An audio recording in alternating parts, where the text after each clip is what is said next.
పిల్లలంతా స్పోర్ట్స్ కాంపిటీషన్లో పార్టిసిపేట్ చేస్తూ ఉండడంతో మనోహరి, అనామిక, భాగి వీళ్ళు ముగ్గురు కూడా పిల్లల చేత గేమ్స్ని ప్రాక్టీస్ చేస్తూ ఉంటారు. అప్పుడు మనోహరి బయట కూర్చొని అనామిక గురించి ఆలోచిస్తూ ఈ అనామికలో ఉన్న ఆరుని ఎలాగైనా సరే వేరు చేయాలి, ఒక్కసారి స్వామీజీ దగ్గరికి వెళ్ళి రావాలి అని చెప్పి అలా స్వామీజీ దగ్గరికి వెళ్తుంది. స్వామీజీ, ఆరుని అనామికని వేరు చేసి ఆరుని బంధించడానికి దయచేసి ఏదైనా మార్గం ఉంటే చెప్పండి స్వామి అని చెప్పి అంటూ ఉంటే అప్పుడు స్వామీజీ మంత్రించి ఇచ్చిన తాయెత్తుని మనోహరి చేతిలో పెడుతూ కేవలం పౌర్ణమి గడియలో మొదలైన తర్వాత మాత్రమే నువ్వు ఈ తాయెత్తుని అనామిక తాకేలాగా చేయాలి, అప్పుడు ఆత్మ ఇందులోకి వచ్చి బందీ అవుతుంది. పొరపాటున పౌర్ణమి గడియలు మొదలవ్వక ముందు నువ్వు ఈ తాయెత్తుని అనామిక తాకేలాగా చేస్తే అనర్థాలు జరిగిపోతాయి. ఇటువంటి పని చేసే ముందు బాగా ఆలోచించుకొని నిర్ణయం తీసుకో మనోహరి అని చెప్పి స్వామీజీ అంటూ ఉంటే ఇందులో నిర్ణయం తీసుకోవడానికి ఏం లేదు స్వామీజీ, ఆ ఆరు నా జీవితంలో నుండి వెళ్ళిపోవాలి, అందుకు నేను ఎంత రిస్క్ అయినా తీసుకోవడానికి సిద్ధంగా ఉన్నాను అని చెప్పి మనోహరి అంటూ ఉంటుంది.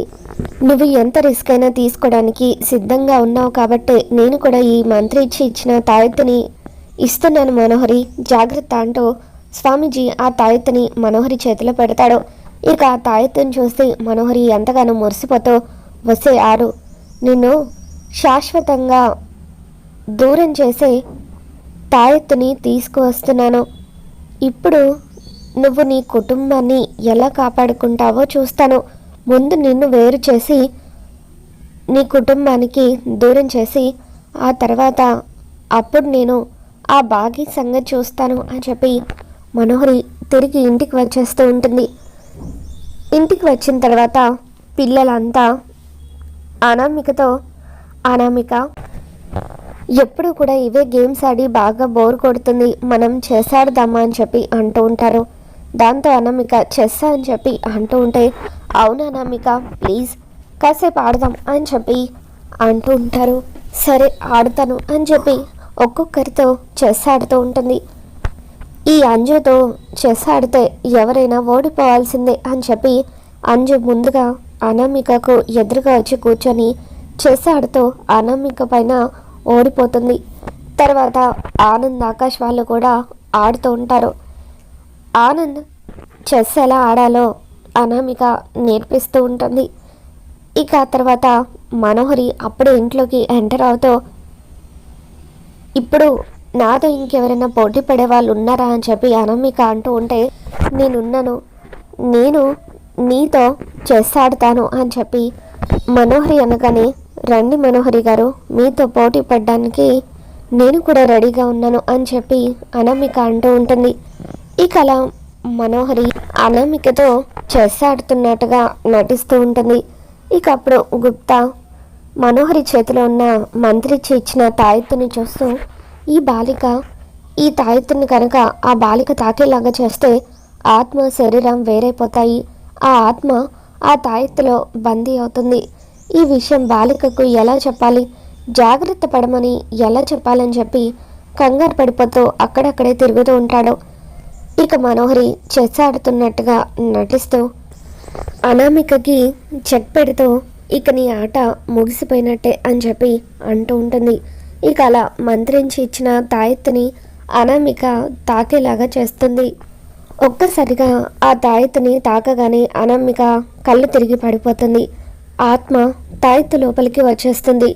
ఇక గుప్తా, జగన్నాథ నువ్వే ఎలాగైనా సరే ఈ బాలికకు రక్షగా ఉండాలి, బాలిక ఎన్నో ప్రయత్నాలు చేసి తన కుటుంబాన్ని కాపాడుకోవడం కోసం ఈ శరీరంలోకి ప్రవేశించింది, అటువంటిది ఇప్పుడు తన ఆత్మ బందీ అవుతే తన ప్రయత్నాలన్నీ కూడా వృధా అయిపోతాయి అని చెప్పి గుప్తా దేవుడికి దండం పెట్టుకుంటూ ఉంటాడు. ఇక మనోహరి ఎంతగానో ఆనందపడిపోతూ ఉంటుంది. ఇది కళ్ళు తిరిగి పడిపోయిందంటే దీని ఆత్మ వేరైపోయినట్టుంది అని చెప్పి మనోహరి ఆనందపడిపోతూ ఉండగా పిల్లలు అనామిక, అనామిక ఏమైంది, కళ్ళు తిరిగి పడిపోయావేంటి అని చెప్పి అనామికని పిలుస్తూ ఉంటారు. ఇక ఇంతలో మనోహరి, అమ్మయ్య, మొత్తానికి నా పని అయితే అయిపోయింది. ఈ తాయెత్తుని తీసుకెళ్ళి స్వామీజీకి అప్పగిస్తే ఆయనే చూసుకుంటారు అని చెప్పి అలా తీసుకొని వెళ్ళబోతూ ఉంటే అప్పుడే అంజు పరిగెత్తుకుంటూ వచ్చి మనోహరికి డాష్ ఇవ్వడంతో తన చేతిలో ఉన్న తాయెత్తు కింద పడిపోతుంది. దాంతో ఆ తాయెత్తులో ఉన్న 6 ఆత్మ తిరిగి అనామికలోకి ప్రవేశిస్తుంది. ఆ విషయం తెలియని మనోహరి ఆ తాయెత్తుని తీసుకుని ఆనందంతో స్వామీజీ దగ్గరికి పరిగెడుతూ ఉంటుంది. ఇక ఇదంతా చూస్తున్న గుప్తా, పిచ్చి బాలిక, నువ్వు ఆ తాయెత్తుని కింద పడేలాగా చేసి దాని శక్తిని కోల్పోయేలాగా చేశావు. దాని ప్రతిఫలంగా ఈ బాలికకు పూర్తి గతం గుర్తుకు వచ్చింది. నీకు తెలియకుండానే ఆ బాలికకు అంత మంచి చేశావు అని చెప్పి, జగన్నాథ, ఈ బాలికను ఈ విధంగా కాపాడావా తండ్రి అంటూ దండం పెట్టుకుంటూ ఉంటాడు. మనోహరి తాయెత్తుని తీసుకునే ఆనందంతో స్వామీజీ దగ్గరికి వస్తుంది. స్వామీజీ, ఇదిగోండి, మీరు చెప్పినట్టుగానే పౌర్ణమి గడియల్లోని ఈ తాయెత్తు అనామిక తాకేలాగా చేశాను. తను కళ్ళు తిరిగి పడిపోయింది. అంటే ఆత్మ వేరయ్యి ఈ తాయెత్తులోకి ప్రవేశించినట్టే కదా, ఇందులో బందీ అయినట్టే కదా అని చెప్పి అంటూ ఉంటే ఇక స్వామీజీ కళ్ళు మూసుకొని తన దివ్య దృష్టితో ఆ తాయెత్తుని చూస్తూ ఉంటారు. అప్పుడు ఆ తాయెత్తులో ఎటువంటి ఆత్మ లేదన్న విషయాన్ని తెలుసుకొని మనోహరి ఈ తాయెత్తులో ఎటువంటి ఆత్మ లేదు అని చెప్పి అంటూ ఉంటే, అదేంటి స్వామి, మీరు చెప్పినట్టే చేశాను కదా, మరి ఆత్మ లేకపోవడం ఏంటి? అసలు మీరు చెప్పింది నిజమేనా? ఈ తాయెత్తు ద్వారా ఆత్మని బంధించగలమా అని చెప్పి మనోహరి అంటూ ఉంటుంది. దాంతో స్వామీజీ మనోహరి మీద మండిపడుతూ, నేను మంత్రించి ఇచ్చిన తాయెత్తు మీదనే నువ్వు అనుమానాన్ని వ్యక్తం చేస్తున్నావా అని చెప్పి అంటూ ఉంటాడు. దాంతో మనోహరి, అయ్యో స్వామీజీ, అటువంటిదేమీ లేదు. మీరిచ్చిన తాయెత్తు మీద నమ్మకం ఉంది, కానీ తప్పు ఎక్కడ జరిగిపోయిందో అర్థం కావడం లేదు అని చెప్పి మనోహరి అంటూ ఉంటే, ఈ తాయెత్తు అనామిక తాకిన తర్వాత కింద పడడం లాంటివి ఏమైనా జరిగాయా అని చెప్పి అంటూ ఉంటే, అవును స్వామి, తాయెత్తు తీసుకుని వస్తూ ఉంటే పిల్లలు డాష్ ఇవ్వడంతో తాయెత్తు కింద పడిపోయిందని చెప్పి మనోహరి అంటుంది. ఇక దాంతో అసలు తప్పిదం అక్కడే జరిగింది మనోహరి. ఇటువంటి శక్తివంతమైన తాయెత్తు కింద పడడం వల్ల అది దాని శక్తిని కోల్పోయింది అని చెప్పి అంటూ ఉంటే, అంటే ఏంటి స్వామీజీ మీరు అనేది? ఇప్పుడు ఈ తాయెత్తు దాని శక్తిని కోల్పోవడం వల్ల 6 ఆత్మ అనామిక శరీరంలోనే ఉండిపోయింది అంటున్నారా అని చెప్పి అంటూ ఉంటుంది. అనామిక కాదు, 6 పూర్తి 6 లాగా తను మారిపోయింది. ఇప్పుడు మనం చేయగలిగింది ఏమీ లేదు మనోహరి. నేను ఎంతగానో హెచ్చరించాను, అయినా నువ్వు నా మాటలు లెక్క చేయలేదు. ఇటువంటి ప్రయత్నాలు చేసేటప్పుడు చాలా జాగ్రత్తగా ఉండాలి, లేదంటే ఇలాగే బెడ్స్ కొడతాయి. ఇకపై నేను కూడా చేయగలిగింది ఏమీ లేదు. అరుంధతిని ఎదుర్కోవడానికి సిద్ధంగా ఉండు అని చెప్పి స్వామీజీ మనోహరికి చెప్పడంతో మనోహరి ఇక ఎంతో కంగారుగా ఇంటికి బయలుదేరి వస్తూ ఉంటుంది. మరోపక్క ఆరుకి గతం మొత్తం గుర్తుకు రావడంతో పిల్లలందరినీ దగ్గరికి తీసుకొని ముద్దులు పెడుతూ ఉంటుంది. ఏమైంది అనామిక, ఈరోజు కొత్తగా బిహేవ్ చేస్తున్నావని చెప్పి పిల్లలు అంటూ ఉంటారు. తర్వాత పక్కనే ఉన్న గుప్తా, బాలిక, నా మాటలు నీకు వినిపిస్తున్నాయా అని చెప్పి అంటూ ఉంటే, చెప్పండి గుప్తా గారు అని చెప్పి అనామిక అంటూ ఉంటుంది.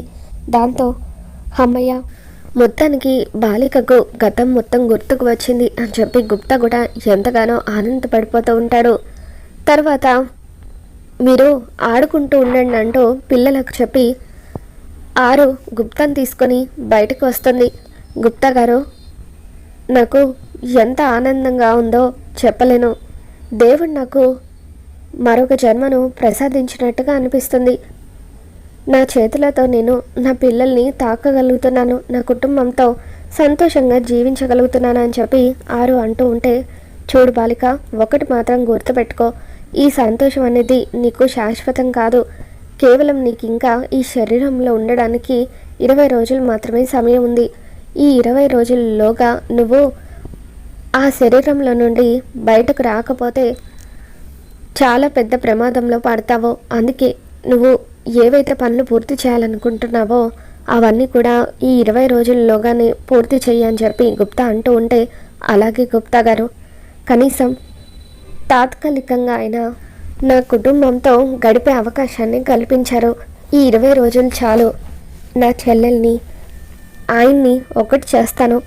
ఆ మనోహరి కుట్రలన్నీ బయటపెట్టి ఇంటి నుండి బయట గెంటుతాను అని చెప్పి ఆరు అంటూ ఉంటుంది. ఇక ఇంతలో బాగి కూరగాయలు తీసుకొని ఇంట్లోకి వస్తూ ఉంటుంది.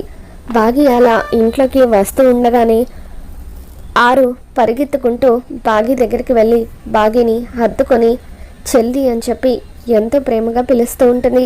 ఇక అలా బాగిని ఆరు చెల్లి అని పిలవగానే ఒక్కసారిగా బాగి షాకోతో, ఇదేంటి అనామిక గారు, చాలా రోజుల తర్వాత నన్ను ఇప్పుడే చూస్తున్నట్టుగా చెల్లి అని పిలుస్తున్నారేంటి అని చెప్పి బాగి అంటూ ఉంటుంది.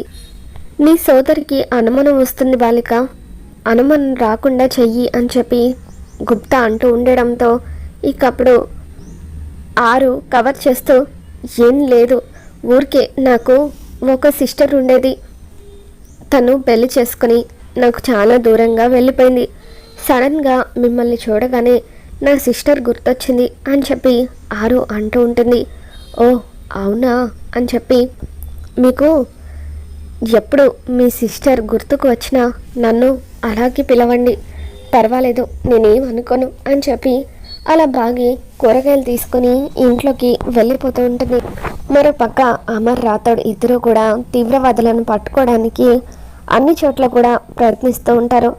ఇక ఆ రోజు రాత్రి అమర్ ఇంటికి వచ్చిన తర్వాత బాగి అమర్తో, ఏమండి, 2 రోజులుగా చూస్తున్నాను, అసలు నేను చెప్పేది మీరు వినడం లేదు, ఫుడ్ కూడా సరిగ్గా తీసుకోవడం లేదు, ఉదయాన్నే ఎప్పుడో తెల్లవారుజామున వెళ్తున్నారు, రాత్రి అర్ధరాత్రి అయిన తర్వాత ఇంటికి వస్తున్నారు, అసలు ఏంటండి, ఎందుకు అంత టెన్షన్గా ఉన్నారు అని చెప్పి బాగి అమర్ని అడుగుతూ ఉంటుంది.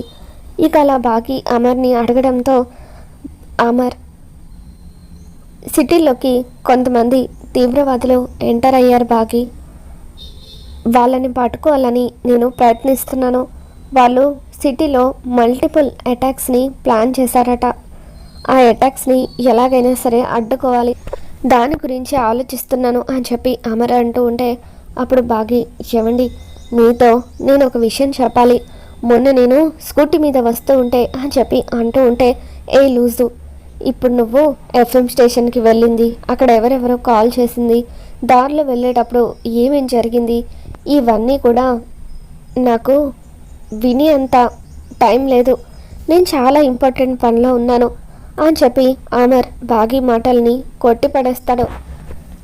ఇక దాంతో బాగి, ఇదేంటినా, నేను వాళ్ళ దగ్గర చాలా వెపన్స్ ఉన్నాయని, వాళ్ళే ఒకవేళ తీవ్రవాదులేమోనని చెప్దామనుకుంటే నా మాటలే పట్టించుకోవడం లేదు అని చెప్పి మరొక్కసారి ట్రై చేసి చూద్దామంటూ బాగి, ఏమండి, ఒక్కసారి నేను చెప్పేది వినండి, మొన్న కొంతమంది అని అంటూ ఉంటే, ఏ లూజు, ఎన్నిసార్లు చెప్పాలి, నేను వర్క్లో ఉన్నప్పుడు డిస్టర్బ్ చేయొద్దని, దయచేసి ఇక్కడి నుండి వెళ్ళు, నన్ను ఒంటరిగా వదిలేసే, రేపు పిల్లలకు స్కూల్లో స్పోర్ట్స్ ఉన్నాయి కదా, నువ్వు అనామిక ఇద్దరు కలిసి పిల్లల్ని స్కూల్కి తీసుకువెళ్ళండి అని చెప్పి అమర్ అంటాడు.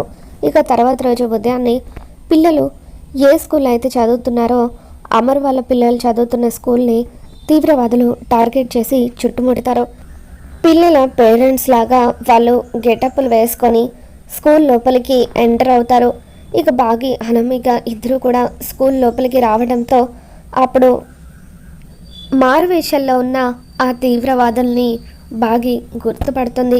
వీళ్ళని ఎక్కడ చూసినట్టుగా ఉంది, ఆ రోజు నేను కరుణ స్కూటీ మీద వెళ్తున్నప్పుడు కారులో మాతో గొడవ పడింది వీళ్ళే కదా, వీళ్ళ దగ్గర ఆ రోజు చాలా వెపన్స్ కూడా ఉన్నాయి, ఆ రోజు వీళ్ళు చూడడానికి చాలా భయంకరంగా ఉన్నారు, మరి ఈరోజు ఏంటి పేరెంట్స్ లాగా గెటప్ వేసుకొని స్కూల్ లోపలికి ఎంటర్ అయ్యారు, చూస్తుంటే ఇక్కడ ఏదో జరగబోతున్నట్టుగా అనిపిస్తుంది. వెంటనే ఆయనకి ఫోన్ చేసి చెప్పాలనుకొని బాగి అమర్కి ఫోన్ చేస్తుంది. దాంతో అమర్, ఏమైంది మిస్ అమ్మ, ఏదైనా అర్జెంటా, అర్జెంట్ అయితే తప్ప నాకు ఫోన్ చేయొద్దని అన్నాను కదా అని చెప్పి అంటూ ఉంటే, అవునండి అర్జెంటే, మీతో ఒక ఇంపార్టెంట్ విషయం మాట్లాడాలి. దయచేసి ఇప్పటికైనా నేను చెప్పేది క్లియర్గా వినండి అని చెప్పి బాగి గట్టిగా అరుస్తుంది. దాంతో అమర్ చెప్పు అని అంటూ ఉంటాడు. ఇక అప్పుడు బాగి మొన్న నేను కరుణ స్కూటీ మీద వెళ్ళేటప్పుడు కొంతమందిని అనుమానాస్పదంగా చూశాను. వాళ్ళ దగ్గర బోలెడని వెపన్స్ ఉన్నాయి. వాళ్ళు సిటీలోకి ఎందుకు వచ్చారో తెలీదు, ఏం ప్లాన్ చేస్తున్నారో తెలీదు. ఈరోజు వాళ్ళే మారు వేషాల్లో పేరెంట్స్ లాగా స్కూల్లోకి ఎంటర్ అయ్యారు. చూస్తుంటే ఇక్కడ ఏదో జరగబోతున్నట్టుగా నాకు అనిపిస్తుంది. ఎలాగైనా సరే పిల్లల్ని మనం కాపాడుకోవాలండి. దయచేసి ఇప్పటికైనా నేను చెప్పిన మాట వినండి అని చెప్పి బాగి అంటూ ఉంటే, నువ్వేం కంగారు పడకు బాగి, ఇప్పటి వరకు నీ మాట వినందుకు చాలా సారీ అని చెప్పి ఇక అమర్ వెంటనే తన టీంని తీసుకొని బయలుదేరి స్కూల్కి వస్తూ ఉంటాడు. ఇక బాగి వాళ్ళని చూసి ఎంతగానో టెన్షన్ పడిపోతూ ఉంటుంది. టైం చూసి అటాక్ చేయాలి అని చెప్పి ఆ తీవ్రవాదులు ప్లాన్ చేస్తూ ఉంటారు. ఇక ఇంతలో అమర్ అక్కడికి వస్తాడు. బాగి ఎక్కడ వాళ్ళు అని చెప్పి అంటూ ఉంటే, అదిగోండి అక్కడున్నారు, వాళ్ళే అనుమానాస్పదంగా అనిపించారు అని చెప్పి అలా తీవ్రవాదులను బాగి చూపిస్తూ ఉంటుంది. ఇక దాంతో అమర్ తన టీంతో కలిసి లోపలికి వచ్చి మారు విషయాల్లో ఉన్న ఆ తీవ్రవాదులను పట్టుకుంటాడు. ఇక అమర్ ఎంతో ఈజీగా ఆ తీవ్రవాదులను పట్టుకోవడంతో అమర్ వాళ్ళ పై ఆఫీసర్ అమర్ని పొగుడుతూ ఉంటాడు. నిజంగా నీ టాలెంట్ సూపర్ అమర్. తీవ్రవాదులు పిల్లలను ఇంకా తమ ఆధీనంలోకి తీసుకోకముందే కరెక్ట్ టైంకి వెళ్ళి నువ్వు వాళ్ళని క్యాచ్ చేయగలిగావా అని చెప్పి అంటూ ఉంటే, ఇదంతా నా వైఫ్ వల్లే నాకు సాధ్యమైంది సార్. తన వల్లే నేను ఈరోజు వాళ్ళని పట్టుకోగలిగాను. నిజానికి 2 days ముందే తను వాళ్ళని చూసిందట. తను నాకు చెప్పడానికి ప్రయత్నిస్తూనే ఉంది, కానీ నేనే తన మాటలు సరిగ్గా పట్టించుకోలేదు. అందువల్లే వాళ్ళని పట్టుకోవడానికి ఇంత టైం పట్టింది.